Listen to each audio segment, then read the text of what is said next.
जय माता दोस्तों, कैसे हैं आप लोग। आशा करता हूँ आप लोग अच्छे होंगे, स्वस्थ होंगे, मस्त होंगे। माँ भगवती आप सभी का कल्याण करे, आप सभी का मंगल करे।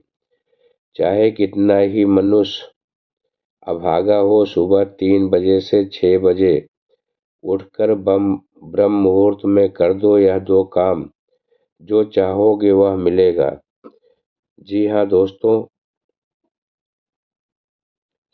एक समय की बात है। माता पार्वती ने भगवान शिव से पूछा, स्वामी, मैंने देखा है कि चाहे कितना ही अभागा मनुष्य हो, अगर वह सुबह के समय ब्रह्म मुहूर्त में उठता है तो वह बहुत ही सुखी रहता है। ऐसा क्यों है? मुझे ब्रह्म मुहूर्त का रहस्य बताइए। तब भगवान शिव ने कहा, हे देवी, मैं आपको इस प्रश्न का उत्तर एक कथा के माध्यम से बताऊंगा। कृपया आप इस कथा को ध्यानपूर्वक सुनना, और जो भी मनुष्य इस कथा को पूरा सुनेगा वह कभी भी इस अवसर को अपने हाथ से नहीं जाने देगा। ब्रह्म मुहूर्त का रहस्य जानकर पूरा जीवन ही बदल जाएगा। भगवान शिव कथा को सुनाना प्रारंभ करते हैं, जो माता पार्वती से कहते हैं। बहुत समय पहले की बात है। काशी में दीनू नाम का एक लड़का रहता था। वह लड़का बहुत ही अच्छा था, लेकिन एक गलत आदत थी, वह देर तक सोता था। सुबह उसे जगाने के लिए घर वाले कई प्रयास करते थे, परंतु वह रोजाना सुबह देर तक ही उठता था। वह लड़का कभी भी 9 बजे से पहले नहीं उठता था। वह यह बालक था। परिवार वालों ने सोचा कि जब यह बड़ा हो जाएगा तो इसकी आदत में सुधार हो जाएगा, परंतु वह लड़का जैसे जैसे बड़ा होता गया उसकी आदत और भी ज्यादा खराब होती चली गई। दुनिया इधर से उधर हो सकती थी, लेकिन वह लड़का कभी भी अब जल्दी नहीं उठ पाता था। उसके पिता उसकी इस आदत को बहुत ज्यादा परेशान रहने लगा था। इस उस लड़के को ढेरों नकारात्मक शक्तियों ने घेर लिया था। वह कभी भी पलटकर जवाब देता था और दिन भर उदास रहता था। इसका असर उसके स्वास्थ्य पर भी पड़ रहा था। जब उस लड़के को यह पता चला कि उसके सारे मित्र सफलता को प्राप्त कर चुके, वह तब भी और भी ज्यादा चिंतित हो गया और ईश्वर को कोसने लगा। बार बार यही कहता था कि मेरी किस्मत खराब है, परंतु उसके पिता अच्छी तरह से जानते थे कि वह लड़के के असफल होने के पीछे क्या कारण है। भगवान शिव ने कहा, हे देवी, फिर एक दिन की बात है। उसके पिता को किसी सन्यासी के बारे में पता चला। उसने तुरंत अपने बेटे की समस्या लेकर उस सन्यासी के पास जाने का निर्णय लिया। सन्यासी को बेटे की आदतों के बारे में बताया और सन्यासी ने कहा कि कल आप अपने बेटे को इस आश्रम में आने को कहिए। फिर उस लड़के का पिता अपने घर की ओर चला गया। उसे पता था कि अगर वह सीधे तरीके से अपने बेटे को सन्यासी से मिलने के लिए कहेगा तो वह कभी नहीं तैयार होगा। उसने अपने बेटे को अपने पास बुलाया और कहा, तुम्हारे सारे मित्र जीवन में सफलता प्राप्त कर चुके हैं, क्या असफल तुम सफल नहीं होना चाहते? लड़के ने उत्तर दिया कि जरूर पिताजी, परंतु जब मैं भी अपने मित्रों से उनकी सफलता का रहस्य पूछता हूँ तो वह मुझे कुछ नहीं बताते। भगवान शिव ने कहा, हे देवी, फिर उसके पिता ने कहा कि मुझे यह रहस्य पता चल गया है कि वह सभी क्यों सफल हो जा रहे हैं। उस लड़के ने बड़ी उत्सुकता से पूछा, क्या पता चला कि पिताजी? कृपया आप मुझे बताइए। उसके पिता ने कहा कि कल सुबह तुम्हें एक सन्यासी के आश्रम में जाकर उनसे मिलना है। यदि वह तुम समय से पहुंच गए तो वह सन्यासी तुम्हें ऐसा मंत्र बताएंगे जिससे तुम सफल हो जाओगे।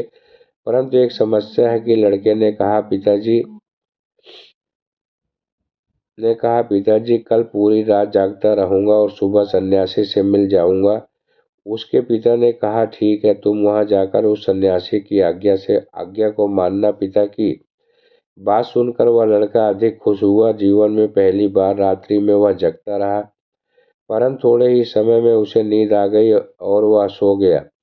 फिर अगली सुबह जब उठा तो उसे पता चला कि सन्यासी से मिलने का समय समाप्त हो चुका था।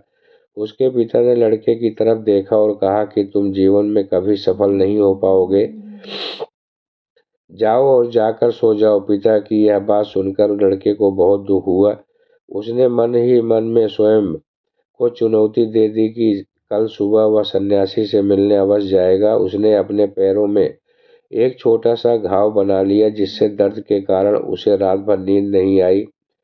भगवान शिव ने कहा, हे देवी, यह ऐसा पहला अवसर था जब उसने अपने जीवन में पहली बार सूर्योदय देखा था। वह तुरंत ही तैयार हो गया, सन्यासी से मिलने के लिए चला गया। आज उसका अनुभव कुछ अलग ही था। वह बेहद शांत महसूस कर रहा था। चलते चलते वह लड़का जैसे ही सन्यासी के आश्रम में पहुंचा तो वहां पर उसने देखा कि सन्यासी उसके सभी शिष्य ध्यान लगाकर बैठे हुए थे। भगवान शिव ने कहा, हे देवी, फिर वह फिर जब ध्यान का समय समाप्त हुआ तब वह लड़का उस सन्यासी के पास पहुंचा और उन्हें प्रणाम करते हुए बोला कि आपके पास कोई ऐसा मंत्र है जिससे मैं सफल हो सकता हूँ? कृपया करके मुझे वह मंत्र बताइए।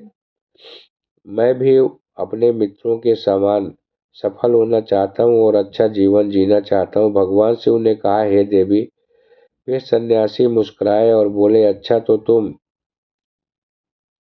वही बालक हो तो तुम्हारे पिताजी मुझसे मिलने आए थे और उन्होंने तुम्हारे विषय में मुझे सब कुछ बता दिया था।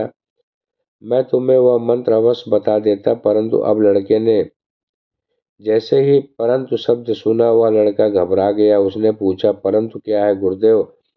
तब सन्यासी बोला, मैं तुम्हें वह मंत्र बताऊंगा, परंतु अगले 21 दिनों तक तुम्हें मेरी आज्ञा माननी होगी और मैं तुम्हें वह मंत्र 21 दिनों के बाद बताऊंगा।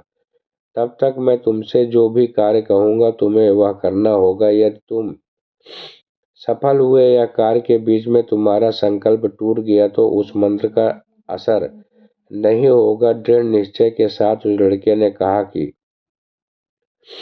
मुझे आपकी सारी आज्ञा स्वीकार है। मैं अगले 21 दिनों के लिए आपका दास हूँ। आप जो कहोगे मैं वही कार्य करूँगा। मुझे केवल और केवल उस मंत्र के बारे में जानना है। भगवान शिव ने कहा, हे देवी। फिर सन्यासी ने उस लड़के से कहा कि ठीक है, कल से तुम्हारा कार्य शुरू होगा। तुम इसी आश्रम में निवास करोगे। वह लड़का आश्रम में निवास करने के लिए तैयार हो गया।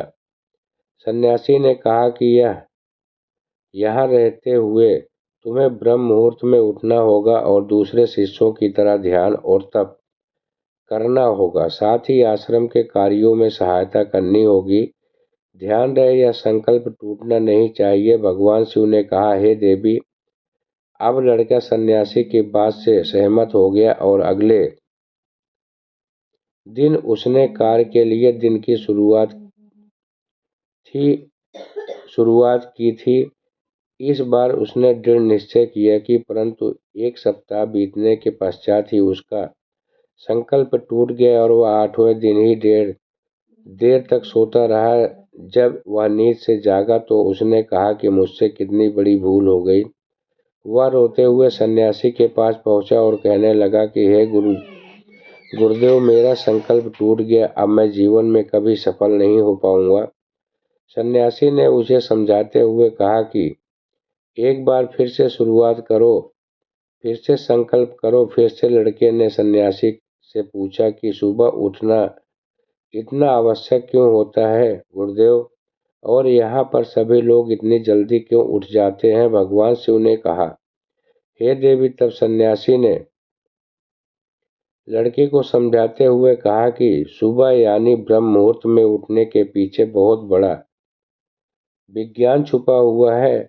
लड़के ने कहा कि कृपया मुझे वह विज्ञान बताने की कृपा करें। सन्यासी ने कहा, रात्रि को 4 पहर में बांटा गया है। पहला रुद्रकाल, जिसका समय 6 बजे से लेकर 9 बजे तक होता है। दूसरा राक्षस काल, जिसका समय रात्रि 9 बजे से 12 बजे तक होता है। तीसरा गंधर्व काल, जिसका समय 12 बजे रात्रि से सुबह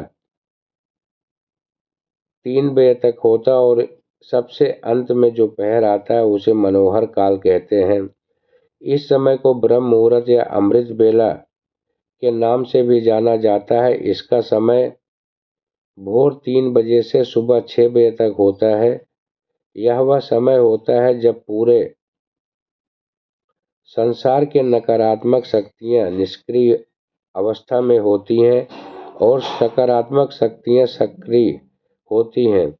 ब्रह्म मुहूर्त में अर्थात देव मुहूर्त, ब्रह्मा मुहूर्त का अर्थ देवताओं का समय होता है। भगवान शिव ने कहा, हे देवी, वह सन्यासी आगे कहता है, इस समय देवता धरती पर विचरण करते रहते हैं और जागृत मनुष्य पर उनका बड़ा ही सकारात्मक प्रभाव पड़ता है। ब्रह्म मुहूर्त में ऐसा होता है कि जिसमें मनुष्य का मस्तिष्क बिल्कुल खाली होता है, जिसमें किसी प्रकार के कई विचार नहीं होते, और जब उस समय व्यक्ति अपनी पुस्तक खोलकर पाठ का अध्ययन करते हैं तो उन्हें सब कुछ जल्दी जल्दी याद भी होता है और यह लंबे समय तक याद रहता है। यह ऐसा समय है जिसमें हम ज्ञान को समझने का प्रयास करते हैं और इस कारण आश्रम के सभी शिष्य और संसार में बहुत से ज्ञानी लोग ब्रह्म मुहूर्त में उठ ही जाते हैं। प्राचीन काल में रोशनी का कोई स्रोत नहीं होता था, होने के कारण लोग अपने दिन का समापन सूर्य अस्त के साथ और आरंभ सूर्योदय के साथ करते थे। यह एक तरीका है जिससे मानव जीवन प्रकृति के साथ तालमेल बनाकर चलता है। भगवान शिव ने कहा, देवी। फिर उस लड़के ने कहा, ठीक है, मैं कल से अपना संकल्प फिर से शुरू करता हूँ, परंतु ब्रह्म मुहूर्त में उठकर मुझे क्या करना होगा, क्या करना चाहिए? तब सन्यासी ने कहा कि ठीक है, मैं तुम्हें बताता हूँ कि ब्रह्म मुहूर्त में क्या करना चाहिए और कैसे करना चाहिए। सबसे पहले उठकर धरती माता पर पांव रखने से पहले धरती माता को प्रणाम करना चाहिए और अपनी दोनों हथेलियों को देखना चाहिए और ईश्वर का ध्यान देना चाहिए कि उन्होंने तुम्हें आज का सूर्योदय देखने का अवसर दिया है। इसके बाद नित्य कर्म और स्नान करने से शरीर की ही नहीं बल्कि मन की शुद्धता भी बढ़ती है। स्नान करने के पश्चात ध्यान की प्रक्रिया होती है। ब्रह्म मुहूर्त में ध्यान की अवधि 21 दिन तक होती है। इस विधि का उपयोग तब तक किया जाता है जब तक अपनी कोई मनोकामना की पूर्ति चाहते हैं। यह ऐसा समय होता है कि जब व्यक्ति अपने आज्ञा चक्र को सक्रिय करने पर काम करते हैं। भगवान शिव ने कहा, हे देवी। आगे वह सन्यासी कहता है कि आज्ञा चक्र दोनों भवों के बीच में होता है या संकल्प का स्थान भी कहा जाता है। अगर इस चक्र पर ध्यान केंद्रित किया जाए और अपनी मनोकामना को बार बार दोहराया जाए तो मात्र 21 दिनों के भीतर वह मनोकामना पूर्ण हो जाती है। अगर आपके मन में कोई अधूरी मनोकामना है और आप उसे पूरी करना चाहते हैं, तब उससे पहले उस मनोकामना का स्पष्टीकरण कर लें। आपको क्या करना चाहिए यह निर्णय अवश्य कर लें। इसके बाद ध्यान की विधि को शुरू करें। ब्रह्म मुहूर्त में